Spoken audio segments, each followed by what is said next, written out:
Hi guys, welcome to the application and today we are going to cover MPPSC Mains Paper 3 Part B Unit 5 and this is lecture 17. Okay, so before I think we have covered a lot of 3 units and unit 5 की हम 4 lectures cover कर चुके हैं and this is the 5th lecture by me Shruti Jha. So without any further ado, let's just start with the lecture. So what is the topic of today's lecture? So today we will be studying about the malnutrition and this is the very important topic क्योंकि इसमें आप देखोगे कि malnutrition is a very simple problem and it can be cured very easily but very evident problem in India, especially because in India there are people living in rural areas and there is a highest number of population living in rural areas, and basically they are lacking because of some availability of resources, so they are not able to access that, and because of that they suffer from malnutrition. Okay, so देखते हैं हम इसके बारे में क्या क्या इसमें आगे डिस्कस करेंगे. Okay, so, malnutrition refers to the deficiencies or excesses in nutrient intake, imbalances of essential nutrients or impaired nutrient utilization. जब भी आपको किसी भी न्यूट्रिएंट की स्पेसिफिकली कमी होगी, कोई भी अगर पर्टिकुलर न्यूट्रिएंट की आपको कमी दिख रही है, तो you can say that yes, you are suffering from malnutrition. The double burden of malnutrition consists of both undernutrition and overweight and obesity. अब इसमें आप एक चीज़ देखो कि even if you are undernutrition, you are not that much nourished, तभी भी आप malnutrition से सफ़र करोगे, and even if you are overweight, you are suffering from obesity, then also you are going to suffer from malnutrition. तो this is very like हम भूल जाते हैं, लाइक वी सी कि यार over weight है, obesity है, तो that would not be considered under malnutrition, but it's not like that. Okay, as well as diet related non communicable diseases.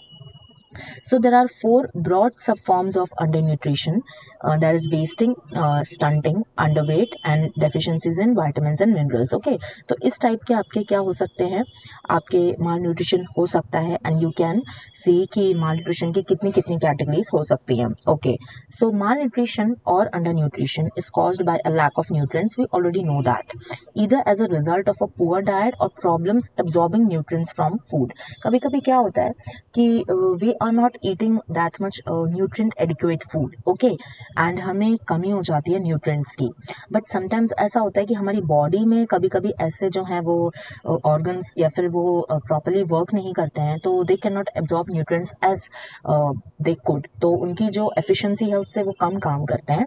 So that is why जो है तभी भी आपका जो है आप माल न्यूट्रिशन से सफ़र करते हो. ठीक है, नेक्स्ट, सितंबर 2019, ये आपको पता होगा that September 2019 was observed as राष्ट्रीय पोषण माह.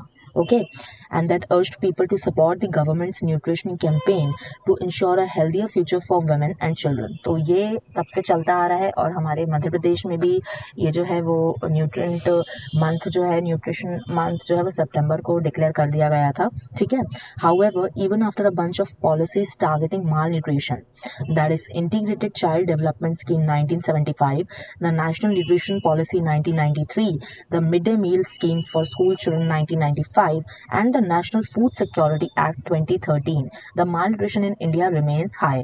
तो आप देख सकते हो कि इतनी सारी पॉलिसीज जो है वो गवर्नमेंट लॉन्च कर चुकी है to curb the malnutrition, to just overcome the problem of malnutrition, but still we cannot overcome the fact and the stats are still high.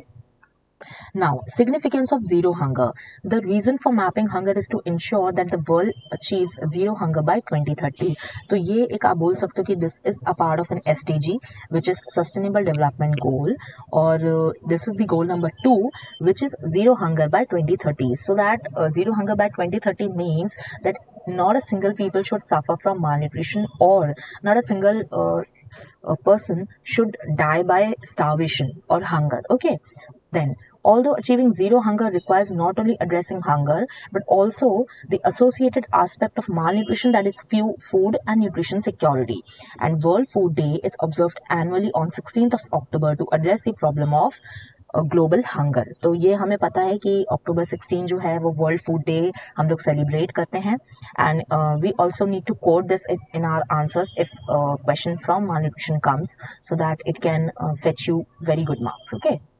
Now, what is the status of malnutrition in India? If we talk about India, India के stats की अगर हम लोग बात करें तो what is the current status?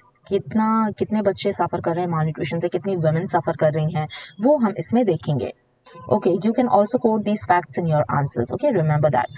According to findings of the 2019-21 National Family Health Survey NFHS 5, nutrition indicators for children under 5 have improved over NFHS 4, that is 2015 and 16. तो अगर हम current का survey देखें, that is of 2019-2021, तो काफ़ी improve हुआ है. ऐसा नहीं है improve नहीं हुआ है, definitely improve हुआ है. ठीक है, तो ये survey ने हमको बताया है.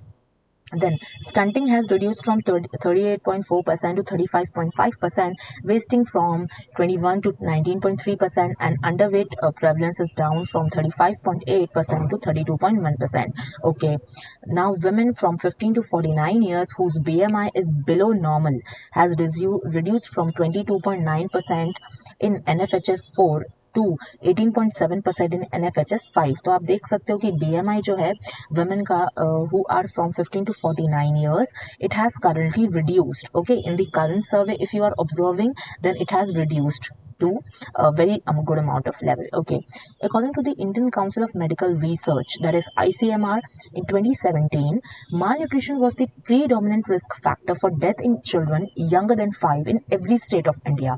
तो आप देखोगे कि if you are talking about the children that is below the age of 5, they are dying because of malnutrition. And that is a very very predominant factor in their death. Okay, तो ये देखा गया है कि in every single state they are dying because of malnutrition.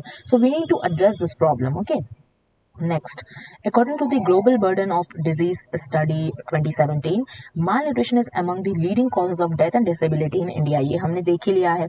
Next, most important, what are the causes? What are the major causes of malnutrition in India? Why people are suffering so much from malnutrition? We are going to study that. First, monoculture agricultural practices. What does it mean? While food grain production has increased over 5 times since independence, it has not sufficiently addressed the issue of malnutrition. We already know that food grain production has definitely increased by time, and it has increased 5 times since independence. If we are talking about till now, I think we are enough adequate, we are having enough food security in India, and we are not dependent on any other country for the food production or for the food give and take. Okay, now this is because for long the agriculture sector in India focused on increasing food production, particularly staples, because you know जो green revolution भी आया था, that particularly gave emphasis on what, on wheat and rice only, and no other crops were given importance. तो ज़्यादा से ज़्यादा जो है वो गेहूं और चावल पे ही जो है वो ध्यान दिया गया है. Okay.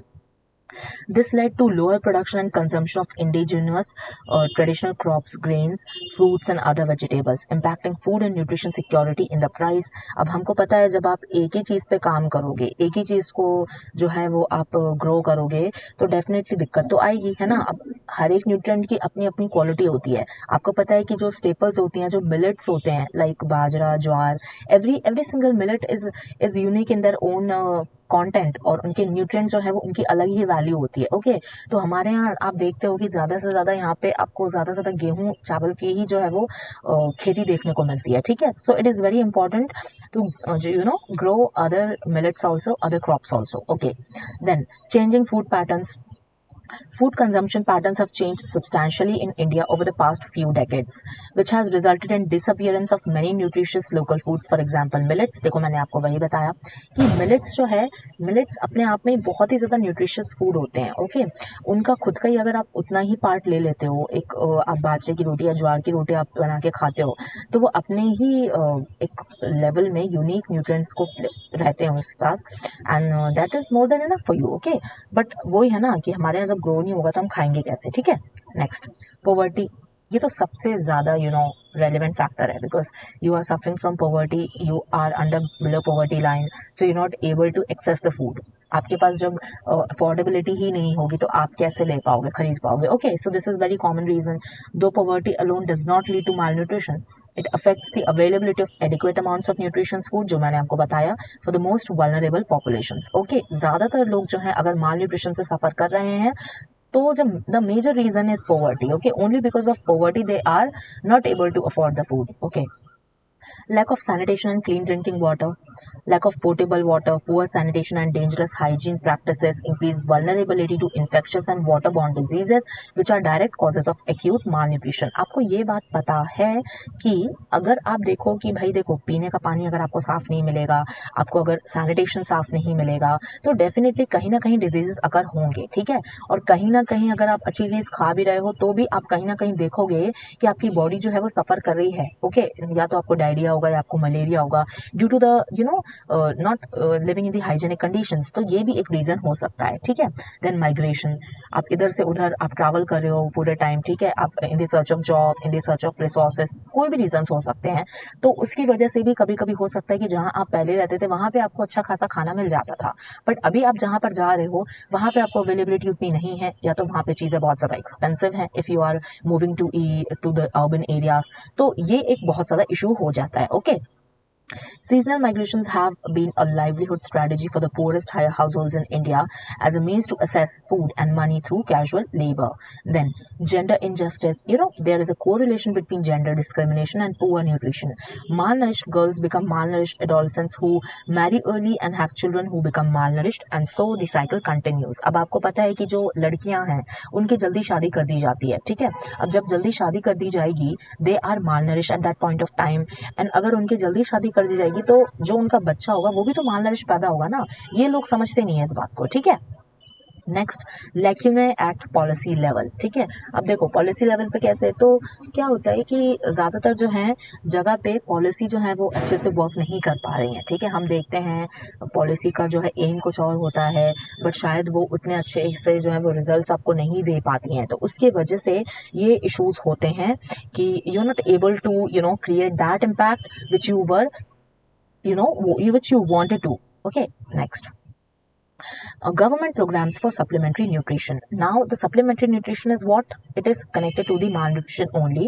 और government programs मतलब क्या क्या आपके programs जो है वो launch किए गए हैं for supplementary nutrition. Okay, the first is Integrated Child Development Services, which is ICDS scheme. Okay, the scheme provides specific interventions targeted towards the vulnerable groups, include children below 6 years and women. तो इसमें आपको ये ध्यान रखना है कि पहले तो ये 6 years से कम के बच्चों को और औरतें जो होती हैं उनको इन्होंने ज़्यादा जो है वो इसमें इस स्कीम में कवर अप करके रखा है। Then it is implemented by the Ministry of Women and Child Development. Okay, तो ये चीज़ आपको एक ध्यान रखनी है। Then it provides a package of 6 services. कौन कौन सी सर्विसेज प्रोवाइड करी जाती हैं, तो नेमली द सप्लीमेंट्री न्यूट्रिशन, जो आपको एकदम करेक्ट पॉइंट ऑफ टाइम पे करेक्ट एज पे दिया जाता है, that is known as supplementary nutrition, ठीक है। Then pre school non formal education, nutrition and health education, immunisation. अगर इम्यूनाइजेशन नहीं होगा, पोलियो का टीका नहीं लगा, हेपेटाइटिस का टीका नहीं लगा आपको, ये डायरिया का अगर आपको टीका नहीं लगा, इन सारी चीज़ों के जो जितनी भी वैक्सीन अवेलेबल हैं, और अगर वो एक एज में ही टीके लगते हैं उनके, अगर वो आपको नहीं लगे तो डेफिनेटली आगे जाके आप वल्नरेबल हो उस डिजीज के लिए, ठीक है। ये चीज़ें हमें इंश्योर करनी है कि if the infant is there below 6 years 5 years, जितने भी immunization processes होती हैं, you go and complete. Okay, and the government is also providing so many of the free services at many government hospitals, so you can access these immunization practices. Okay, health checkup and referral services. Okay, so these are all connected and these are all covered under the integrated child development scheme, ठीक है। Then Indira Gandhi मातृत्व सहयोग योजना, अब इसमें क्या है, short form is IGMSY. The scheme aims to contribute to a better enabling environment by providing cash incentives for improved health and nutrition to pregnant and lactating mothers. तो इसमें देखो क्या होता है, जैसे आपको स्कीम के जो हेडिंग है उससे ही समझ में आ रहा है, द इंदिरा गांधी मातृत्व सहयोग योजना. So these are for mainly targeting pregnant और लैक्टेटिंग मदर्स। ओके, तो इनको क्या किया गया है, इसमें इनको इंसेंटिव्स प्रोवाइड किए जाते हैं, कैश इंसेंटिव्स प्रोवाइड किए जाते हैं कि इनकी न्यूट्रिशन और इनकी हेल्थ जो है वो बनी रहे। ठीक है, अगर मान लो आप कोई हॉस्पिटल गए और आपने एक बेबी को जन्म दिया, तो जो है वो गवर्नमेंट की तरफ से आपको कुछ अमाउंट पे किया जाएगा कि आप उससे जो है अपना जो हेल्थ है उसको आप अच्छे से रख सकते हो। ठीक है, और अगर मान लो कैश इंसेंटिव्स नहीं दिए गए हैं, तो न्यूट्रिशन ही आपको जो है हॉस्पिटल की तरफ से प्रोवाइड किया जाएगा कि आपको ये लेना है, तो आपके लिए और आपके बेबी के लिए बहुत अच्छा होगा, because the mother is feeding the child also. Okay, so what ever she is eating, it will eventually get into the body of the child or the infant. So this is the fact why, the mothers are more important to give the nutrition. Okay, next, national health mission. तो देखो ये तो बहुत ही ज़्यादा important है। It was launched in 2013, subsumed the national, the main programmatic components include health system strengthening in rural and urban areas for reproductive, maternal, neonatal, child and adolescent health, RMNCH+A। तो ये चीज़ आपको ध्यान में रखनी है कि ये इतने सारे जो है वो फैक्टर्स को कवर करता है। ठीक है, and communicable and non communicable diseases, rural health mission and the national urban health mission. तो इसके जो नेशनल हेल्थ मिशन है उसके अंडर जो है वो आपके 3-4 मिशन, 2 मिशन और आते हैं, विच इज़, इसको मतलब आप बोलोगे कि NHM को 2 में इन्होंने डिवाइड कर दिया है, one is rural and one is urban. Okay, then mid day meal scheme, इससे क्वेश्चन आया हुआ था कि mid day meal scheme was launched in which year. तो ये आपको पता होना चाहिए that it was launched in 1995।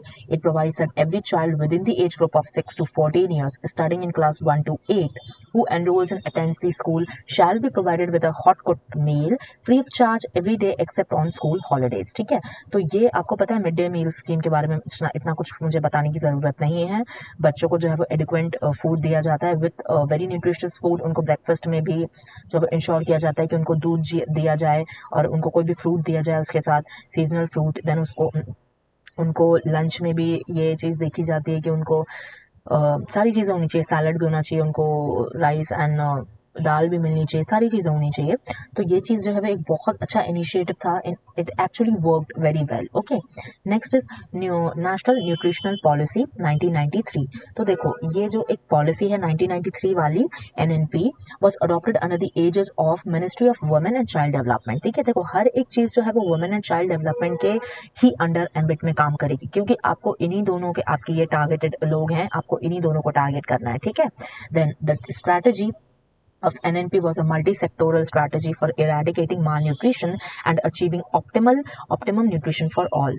तो देखो क्या है, अब इसमें आपको देखना है कि भैया आपको सबसे ज़्यादा तो है, आपको जो अगर मेन चीज़ आपको इरेडिकेट करनी है तो that is you need to eradicate malnutrition. Okay, and that is very very important. Okay, next, what is the way forward? Then way forward is multi-sectoral approach. Substantial improvements across malnutrition indicators in the states of India would require an integrated nutrition policy। अब देखो अभी हमने देखा कि अभी तो हम काम बहुत अच्छे से कर रहे हैं, ठीक है, बट अभी वे फॉरवर्ड क्या हो सकता है, क्या क्या चीज़ें हम और कर सकते हैं इन दिस एरिया। क्या अभी हमने स्कीम्स तो पूरी लॉन्च कर दी हैं, जो भी हमने देखा that government programmes and these NHM mid day meal scheme, ये nutritional policy, we have launched all of these and we have even just looking at the effects what it is going on, but there should be something which needs to be done later also। okay, because currently I don't think कि अभी हम पूरी तरीके से माल nourishment को कर्ब कर पाए हैं, नहीं कर पाए हैं। ठीक है, अभी भी बहुत ज़्यादा एरियाज ऐसे हैं जिन पर हमको काम करना है।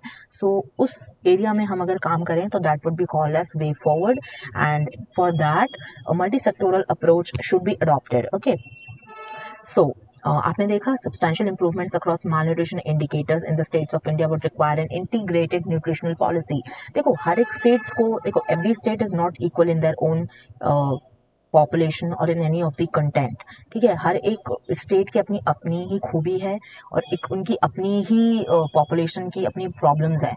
तो हर एक स्टेट को आप अगर बोलो कि it should every single policy would work for all, so it would not, because every state is worrying and every state is like unique in their own way। तो हमको हर एक स्टेट के लिए एक इंटीग्रेटेड न्यूट्रिशन पॉलिसी लेकर आनी पड़ेगी। मध्य प्रदेश की अलग होगी, महाराष्ट्र की अलग होगी, तमिलनाडु की अलग होगी, केरल की अलग होगी, जम्मू कश्मीर की अलग होगी। ठीक है, तो ये हमें ध्यान में रखना पड़ेगा कि उनकी पॉपुलेशन की क्या ज़्यादा इश्यूज आ रहे हैं, क्या उनकी पॉपुलेशन में किस न्यूट्रिएंट की कमी आ रही है और किस किस एरियाज में कमी आ रही है, उस पर हमें एक इंटीग्रेटेड न्यूट्रिशन पॉलिसी लानी होगी। ओके, तब जाके हम कहीं सोच पाएंगे कि okay, now we can work and now we can say that yes, malnutrition can be removed from India. Next, these improvements include providing clean drinking water, reducing rates of open defecation, improving women's status, enhancing agricultural productivity and food security, promoting nutrition sensitive agriculture. तो देखो अब इसमें हमें क्या देखना है कि सबसे पहले तो आपको ये देखना है कि आपको क्लीन ड्रिंकिंग वाटर भी जो है वो प्रोवाइड करें लोगों को, और आपको ये भी देखना है कि that it should the rates should also be reducing of open defecation. अगर ओपन डेफिकेशन होगा तो डेफिनेटली आप देखोगे कि ज़्यादा से ज़्यादा लोग जो हैं वो डिजीज़ की तरफ मूव करेंगे, उनको ज़्यादा से ज़्यादा बीमारी होंगी। ठीक है, तो इसमें तो बहुत अच्छा काम अभी चल रहा है। अभी काफ़ी हमारे पूरे इंडिया में ऐसे स्टेट्स हैं जो कि ओपन डेफिकेटेड फ्री हो चुके हैं। Okay, they are declared as ODF।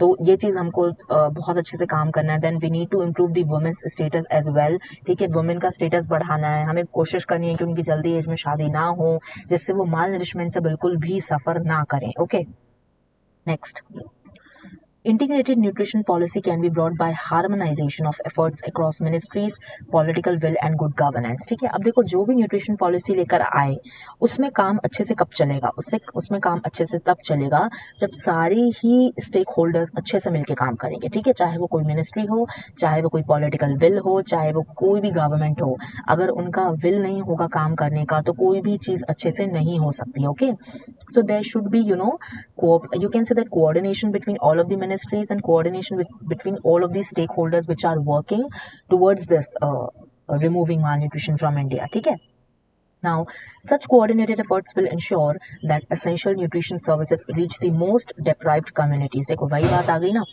such coordinated efforts will ensure that essential nutrition services reach the most deprived communities. ठीक है, तो जब अच्छे से आप काम करोगे, you will follow the coordination correctly, तो आप देखोगे that अच्छे से जो है वो जो deprived communities हैं जिनके पास इतना शायद पैसा नहीं है या फिर जिनके पास जो है वो अफोर्ड नहीं कर पा रही हैं चीज़ें, वो बहुत अच्छे से वो लोग कर सकते हैं और वो शायद अपना जो भी न्यूट्रिशन की प्रॉब्लम है, जो भी हेल्थ प्रॉब्लम्स है, उनको ओवरकम कर पाए। ठीक है, next, national nutrition mission Poshan Abhiyan seeks to ensure a malnutrition free India by 2022। तो ये जो नेशनल न्यूट्रिशन मिशन है, ये इसको भी लॉन्च किया गया, जिसको पोषण अभियान हम बोलते हैं। इसमें क्या डिक्लेयर किया गया, तो इसमें ये बोला गया है कि the India should be declared as malnutrition free India by 2022। ठीक है, next, Poshan Abhiyan, which is India's flagship program, envisages improving nutritional outcomes for children, adolescents, pregnant women, and lactating mothers, is a step in the right direction. तो आप ये चीज़ देख रहे हो कि काफ़ी सही डायरेक्शन में अगर काम हो रहा है तो वो डेफिनेटली आपको सही तरीके से रिजल्ट्स भी देगा। ठीक है, ये पोषण अभियान में ये एक मतलब आप बोलोगे टारगेटेड एरियाज हैं या टारगेटेड लोग हैं जिनमें आप बच्चों पे, आप एडोलेसेंट्स पे, प्रेग्नेंट वुमेन पे, लैक्टेटिंग मदर्स पे, आप उनके ऊपर ज़्यादा फोकस कर रहे हो। ठीक है, then however it would require long term investments in health, sanitation and nutrition in preventing deaths due to severe acute malnutrition. Okay, now you can see कि अगर आपको माल न्यूट्रिशन पे अगर वर्क करना है तो आपको थोड़ा सा लॉन्ग टर्म देखना होगा, because it is not a one day result, it can not be removed in one day. Okay, अगर लॉन्ग टर्म आप देखते हो तो मंथली रिजल्ट्स आएंगे, आपको ईयरली रिजल्ट्स मिलेंगे, तो आपको इन्वेस्टमेंट जो है वो थोड़ा सा लंबे टाइम के लिए करना होगा। ठीक है, decentralisation, panchayat should be allowed to have a bigger say in running welfare schemes. अब देखो जहाँ पर माल न्यूट्रिशन अफेक्ट कर रहा है वहाँ पे अगर आप देखो जो लोकल गवर्नेंस है, लोकल एडमिनिस्ट्रेटिव अथॉरिटी है, दैट इज पंचायत। ओके, तो पंचायत को आपको जो है एम्पावर करना होगा, पंचायत को आपको फंडिंग प्रोवाइड करनी होगी कि जो भी स्कीम्स आप वहाँ पर उनको दे रहे हैं काम करने के लिए, तो उनके पास एडिक्वेट फंडिंग हो जिससे वो उनके लोगों को जो है वो चीज़ें पहुंचा सकें, वो न्यूट्रिएंट्स पहुंचा सकें, वो एडिक्वेट फूड पहुंचा सकें जिनकी उनको ज़रूरत है। ठीक है, then diversification, public distribution system should be diversified to include millets, strengthen मनरेगा to ensure better food and better food security. ठीक है, ये भी आप कर सकते हो कि आप मनरेगा को इन्वॉल्व कर सकते हो. Then MNREGA can play a vital role in mitigating the disastrous effects of droughts in rural areas. ठीक है, तो मैंने आपको बताया, देखो ज़्यादा से ज़्यादा रूरल एरियाज में मनरेगा काम होता है, मनरेगा का काम होता है, देन आपका पंचायत का काम होता है, तो आपको इनको ज़्यादा इन्वॉल्व करना होगा अगर आपको सही तरीके से काम करना है. ठीक है, so guys this is it for today's lecture and we covered malnutrition in today's lecture. इसके हमने causes देखे, इसका हमने status देखा, then we also saw the government schemes for supplementary nutrition, क्या क्या schemes जो है वो launch करी जा चुकी हैं, then we saw the way forward. Okay, so yeah, next lecture में हम लोग इस यूनिट का दूसरा टॉपिक देखेंगे and till then study well. Thank you so much. Jai Hind, जय भारत.